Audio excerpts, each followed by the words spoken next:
In this video, we want to calculate the moving annual total using the SUMIFS function, but we have two conditions, the month and the product name. Now, a moving annual total is just always looking 12 months back to get the total. So as we copy the formula down, it will look something like this. Always getting the monthly totals 12 months back, starting at the end of the current month for the particular product.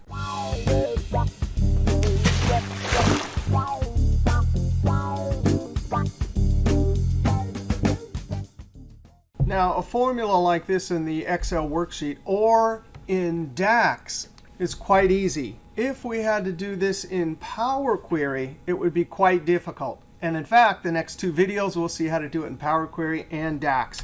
But in the Excel spreadsheet, we can use the SUMIFS function when we have these transactional sales numbers. For the sum range, we simply highlight the sales column, comma, and we have criteria 1 to 3. So criteria range 1, well, I'm going to select product, comma, and I'll do this formula two ways. One that works in any version, and then at the end, I'll do the one that works only in Microsoft 365 Excel. So criteria 1, I select as a relative cell reference product, comma, criteria range 2, we'll start with date, comma, and we have an upper and lower date, and the only input we have is the end of the month. Well, we know that for the end of this current month, in double quotes, any dates we find have to be less than or equal to, in double quotes, and join it to this upper limit where that day is included, comma.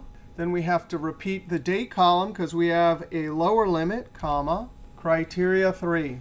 Any dates that are greater than, and join it to, well, wait a second. We don't have the date 1/31/2017. Well, no problem. We can use end of month. There's the relative cell reference as the end of this current month, comma, and we'll go backwards 12 months. And that's it. That is our formula for moving annual total. Control-Enter, double-click, and send it down. And then down here, it has no problem using these two inputs to get moving annual total.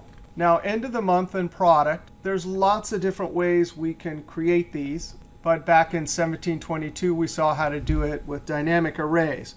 So now, let's see how to do this. And by the way, that conditional formatting, we also learned how to do that in 1723. How do we change this formula with relative cell references to a dynamic spelled array? Well, if these two columns are created with dynamic spelled arrays, then that means the formula only lives in the top cell. And we refer to all of the spelled values emanating from G9 using the hashtag or pound operator. Same thing here, pound.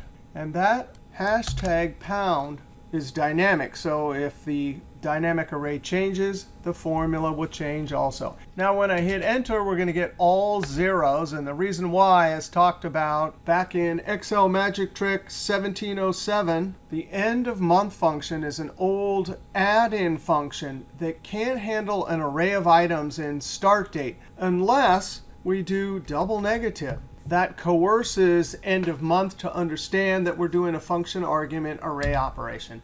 And now we get our total.